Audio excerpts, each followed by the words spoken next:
성탄절과 연말 연시가 되면 많은 사람들이 주고받는 것이 있죠.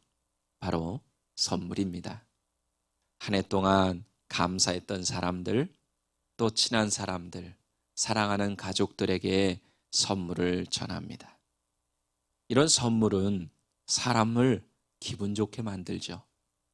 행복하게 만듭니다. 또 선물은 때때로 사람의 마음을 감동시키기도 합니다. 근데 보통 선물이라고 하면 어떤 무언가를 주고 받아야 한다 생각을 합니다. 이 말은 이미 우리에게 주어진 것에 대해서는 선물이라고 생각하지 않는 경우가 많다는 뜻입니다. 사람들은 지금 내가 누리고 있는 것을 너무나도 당연하게 생각하기 때문에 그것을 선물이라고 생각하지 않죠. 자, 예를 들어 태양이 변함없이 떠오르는 것 당연하다 생각합니다. 내가 보고 듣고 생각하는 것, 말하는 것 당연하게 생각합니다. 내 사랑하는 가족들이 내 옆에 있는 것 당연하게 생각하죠. 내가 지금 숨을 쉬며 살아가는 것 당연하다 여깁니다. 오늘 우리가 지금 이 예배 자리에 앉아 있는 것 일주일에 한 번 교회가 있으니까 나와서 예배 드리는 것 당연하지 이렇게 생각해요.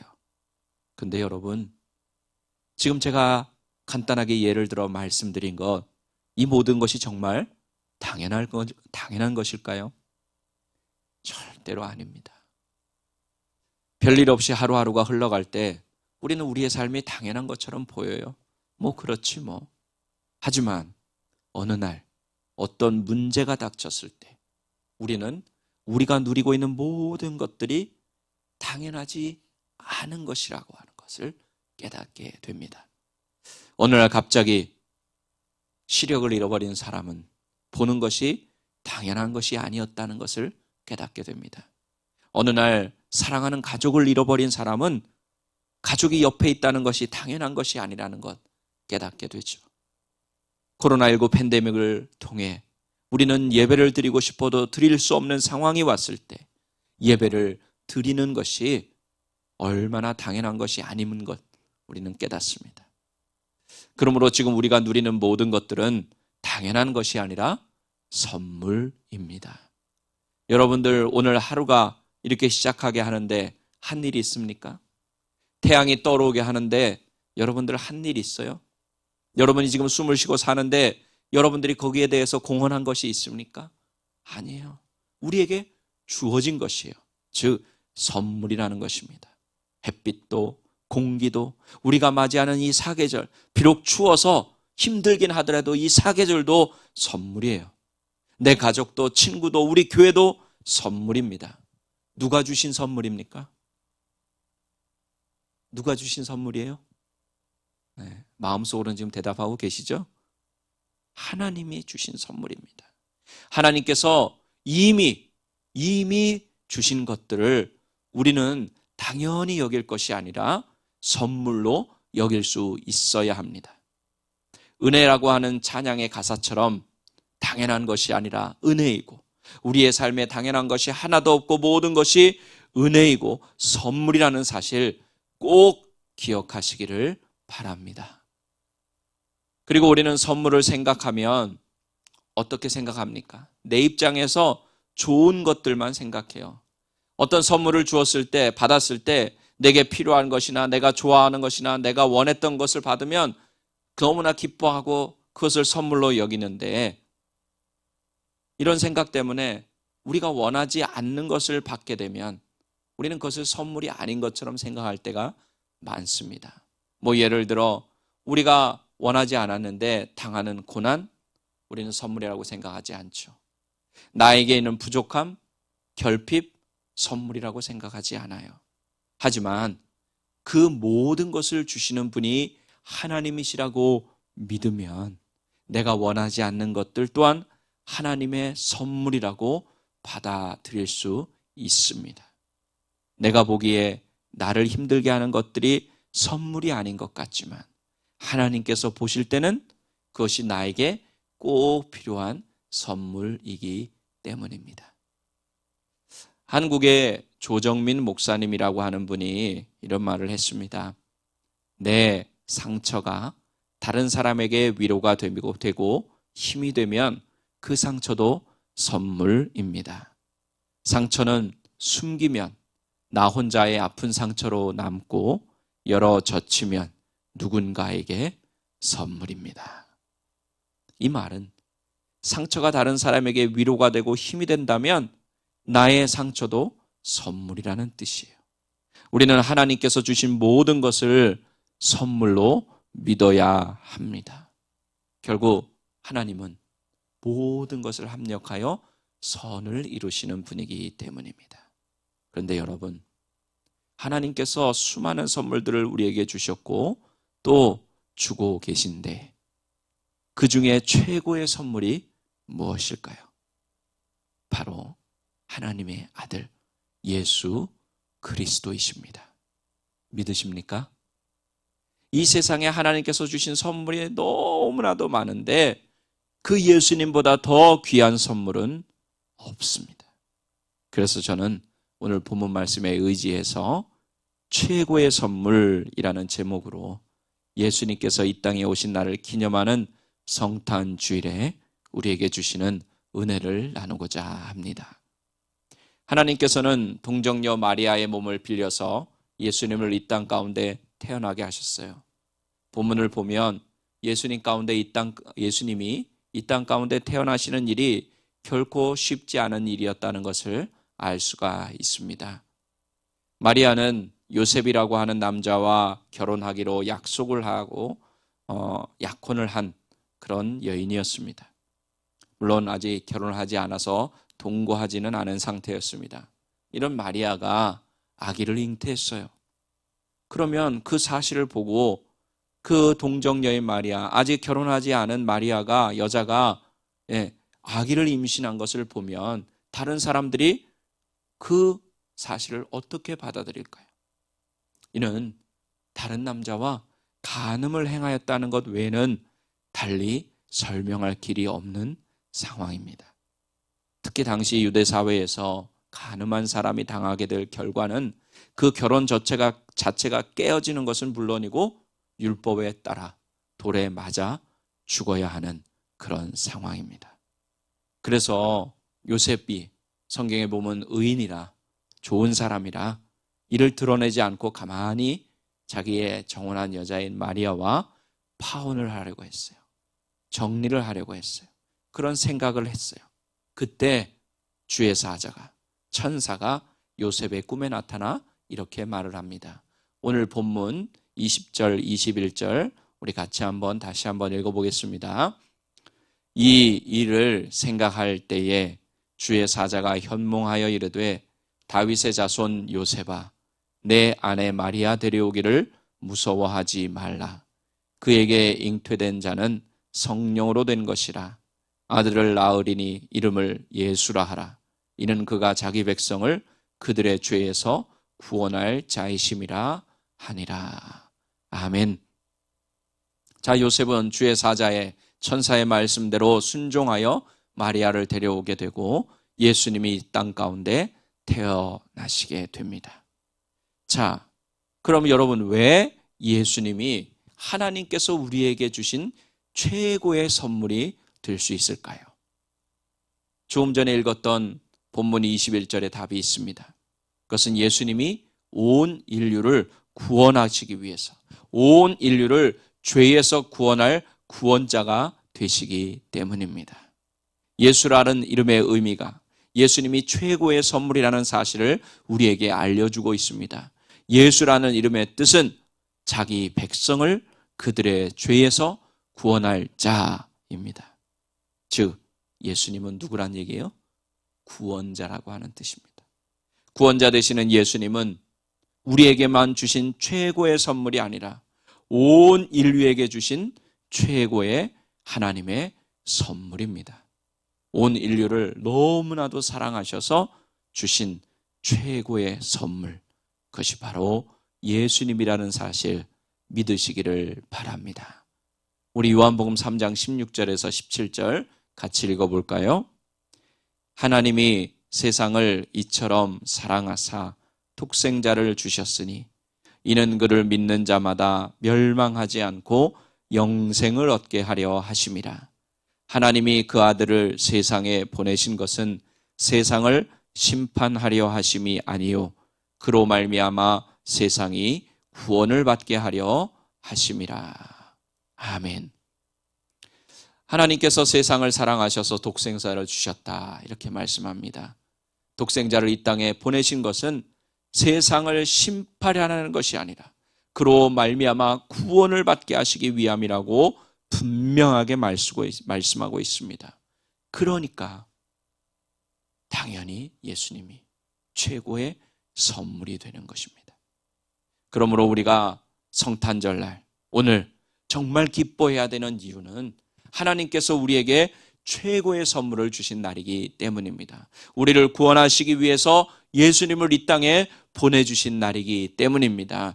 우리에게 그냥 생명이 아니라 영원한 생명을 주시기 위해서 예수님을 보내주신 날이기 때문입니다. 세상 사람들은 성탄절의 의미도 제대로 모른 채 성탄절을 기다리고 기뻐하고 즐깁니다. 그들이 기다리고 기뻐하는 이유는 최고의 선물인 예수님이 오신 날이기 때문이 아니라 선물을 주고받는 날이기 때문에 기뻐합니다. 사랑하는 가족들이 모이는 날이기 때문에 기뻐해요. 사랑하는 사람과 함께 시간을 보낼 수 있어서 기뻐합니다. 휴가를 떠날 수 있어서 기뻐해요. 그냥 분위기에 젖어서 이 날의 의미가 어떤 날인지도 모르며 즐기고 기뻐합니다. 세상 사람들이야 그렇다 쳐도 우리 그리스도인인 우리는 성탄절을 지금 어떤 마음으로 대하고 있습니까?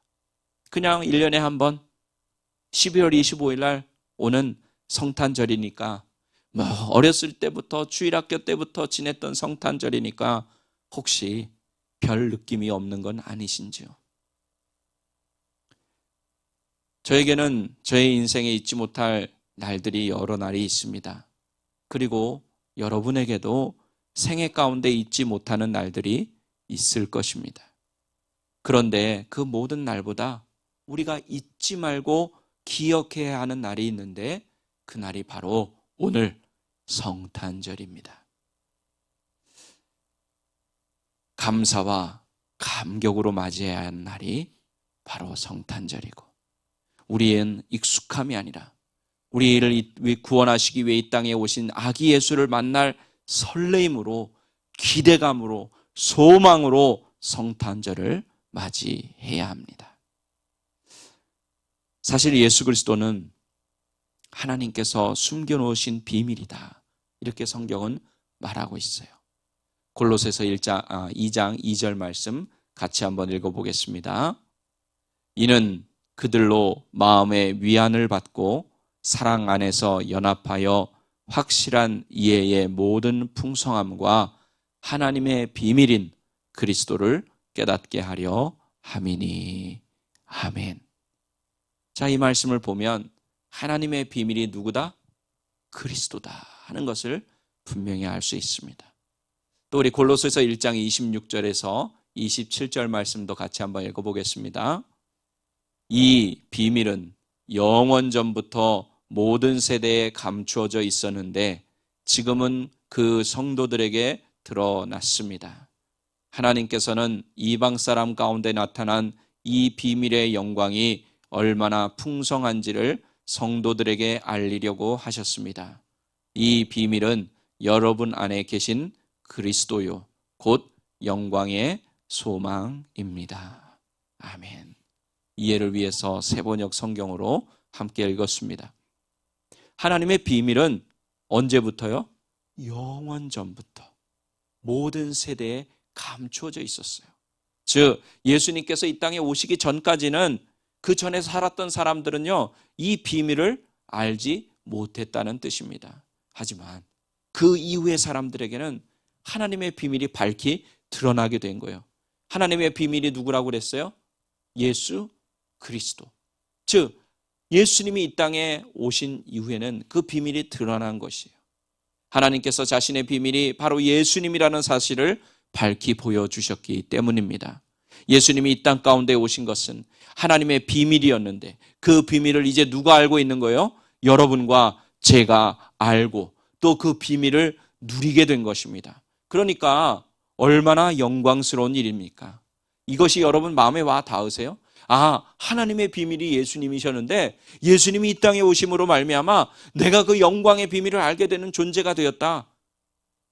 별로 감이 안 오시는 것 같은데 이게 영광의 소망이라고 분명히 말하고 있어요.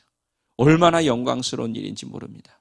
그러므로 우리는 하나님의 비밀이 공개된 이 성탄절, 예수 그리스도, 하나님의 비밀인 예수 그리스도께서 이 땅에 오신 성탄절을 정말로 기뻐해야 하는 것입니다. 예수 그리스도가 이 땅에 오시지 않았다면 우리는 지옥 형벌을 당할 수밖에 없는 죄인들입니다. 구원자 되시는 예수님께서 이 땅 가운데 오시고 그 예수님을 구세주로 믿고 영접함으로 우리는 구원받게 된 것입니다. 영원한 생명을 얻게 되었어요.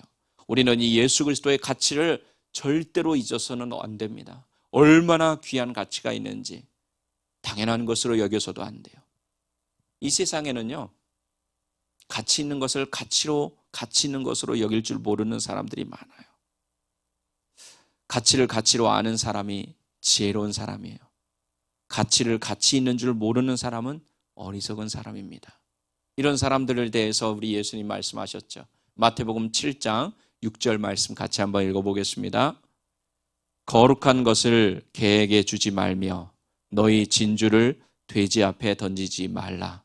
그들이 그것을 발로 밟고 돌이켜 너희를 찢어 상하게 할까 염려하라. 아멘.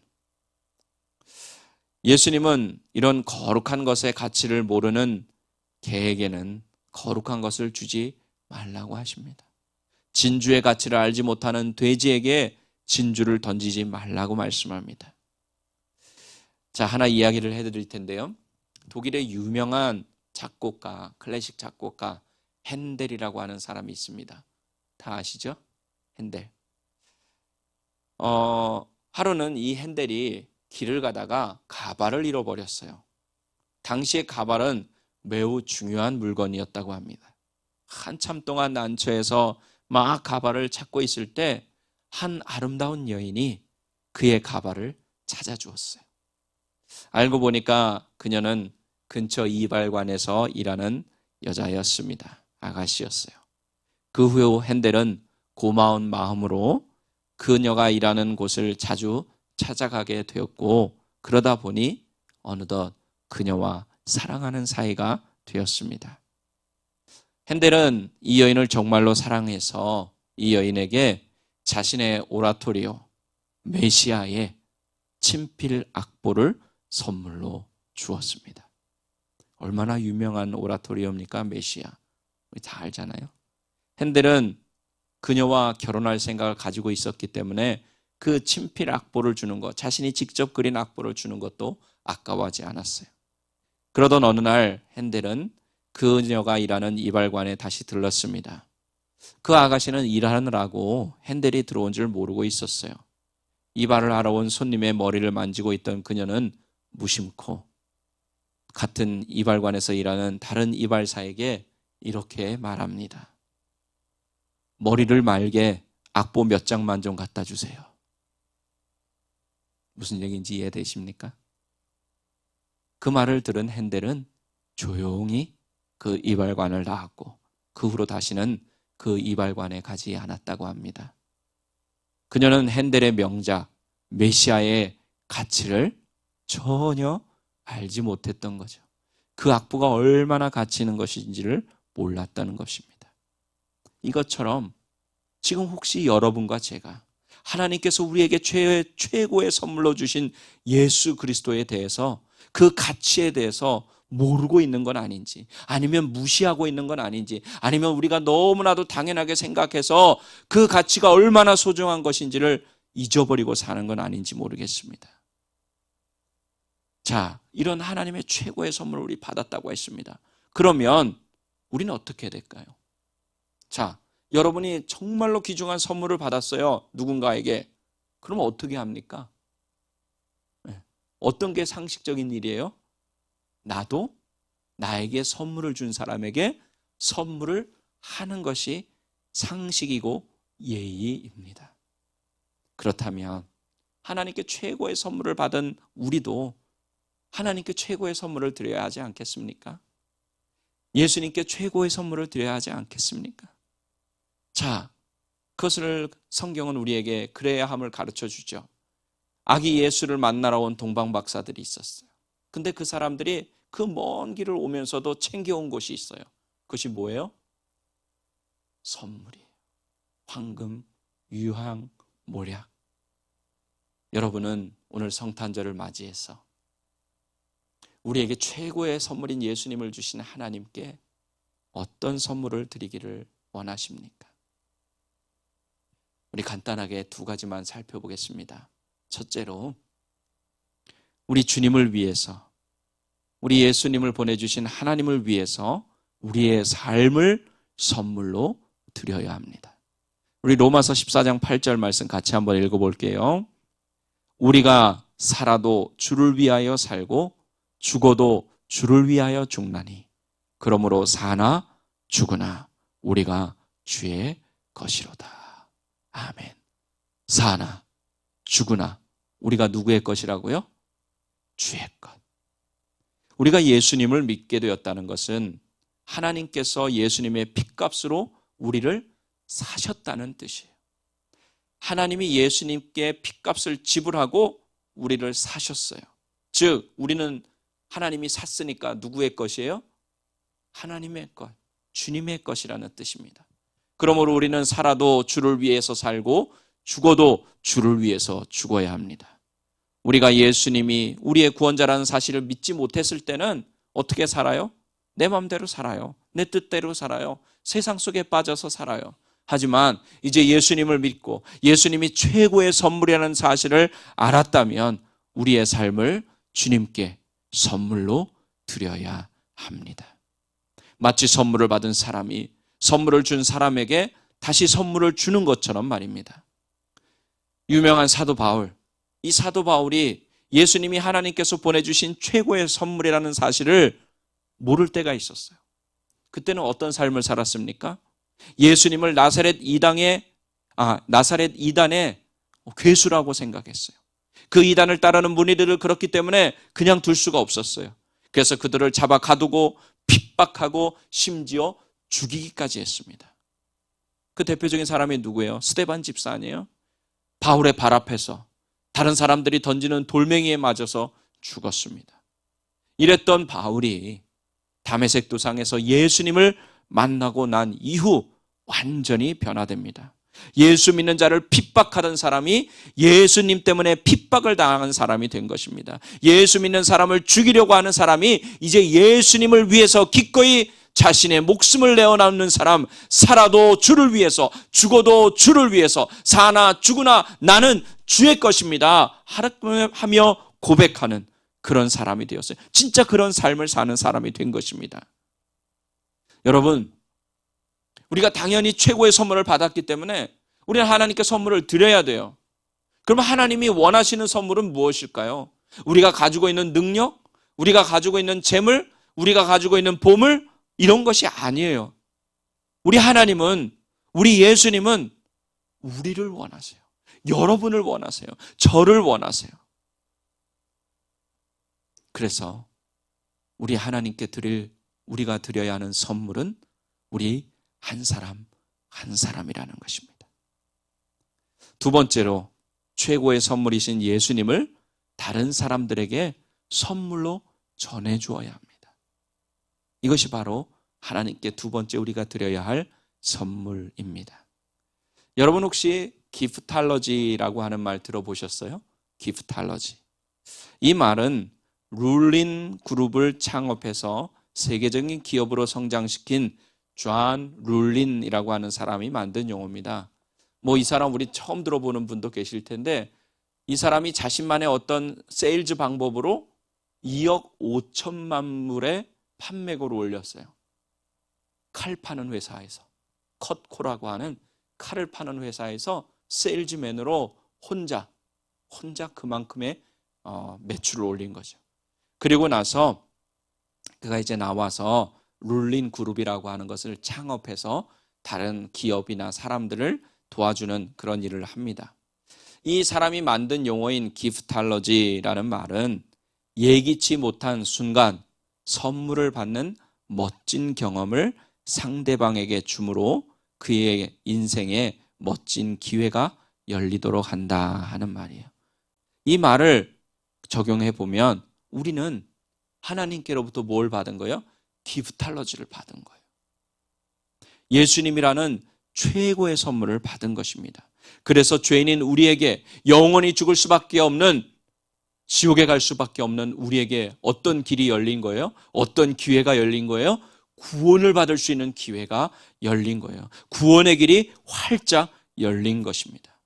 그렇다면 우리도 세상 사람들에게 뭘 주어야 할까요?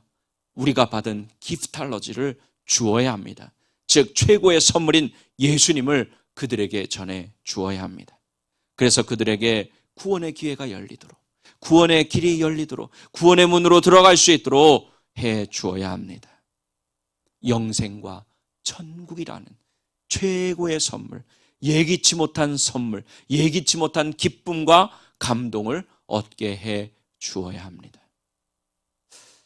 조한 룰린이 이런 말을 했습니다. 선물은 씨를 뿌리는 것과 같다. 아무것도 하지 않으면 아무것도 열리지 않지만 씨를 뿌리면 언젠가 열매를 맺는다. 자, 선물을 씨를 뿌리는 것과 같다는 얘기예요. 씨를 뿌리면 언젠가 열매를 거두게 되어 있습니다. 그러므로 우리는 우리가 받은 최고의 기프탈러지, 예수님을 열심히 다른 사람들에게 선물로 전해 주어야 합니다. 그것이 구원의 씨, 그 말씀의 씨앗을 뿌리는 것이기 때문입니다. 우리는 언제 그것을 열매를 거둘지 몰라요. 하지만 우리는 믿어요. 하나님께서 반드시 그 열매를 거두게 해 주실 거라고 하는 사실을 믿습니다. 평소에 좋아하던 만화가에게 사인이 담긴 그림을 선물로 받은 한 아이가 너무나도 기뻐가지고 그 선물을 준 작가에게, 만화가에게 이렇게 말했어요. 이렇게 멋진 그림을 1분 만에 그리다니 정말 대단하세요. 그러자 이 만화가가 웃으며 이 아이에게 말했습니다. 아니, 그 그림을 그릴 수 있게 될 때까지 30년이 걸렸단다. 자, 우리가 보기에는 저 길에 들에 피어 있는 꽃, 그 야생화, 그냥 한 송이의 꽃을 피우는 것 같아요. 봄이 되면 당연히 꽃이 피는 것 같아요. 하지만 그렇지 않아요. 그 꽃 하나가 피우기 위해서는요, 비바람을 견뎌야 되고요, 이렇게 추운 겨울도 견뎌내고 필사적으로 뿌리와 줄기를 내 뻗어야 하는 것입니다. 하나님께서도 우리에게 최고의 선물인 예수님을 주시기 위해서 오랜 시간 준비하셨어요. 우리는 그냥 한순간 예수 믿고 구원받았다고 생각할 수 있지만, 그 순간에 최고의 선물을 받았다고 할 수 있지만, 그 선물을 주시기 위해서 준비하신 그 하나님은 오래전부터 준비하셨다는 거예요. 최초의 인간인 아담과 하와가 선악과를 따먹는 죄를 범한 그 순간부터 비밀이신 예수 그리스도를 준비하셨어요. 그리고 2000년 전에 세상의 최고의 선물인 예수님을 우리에게 보내주셨습니다.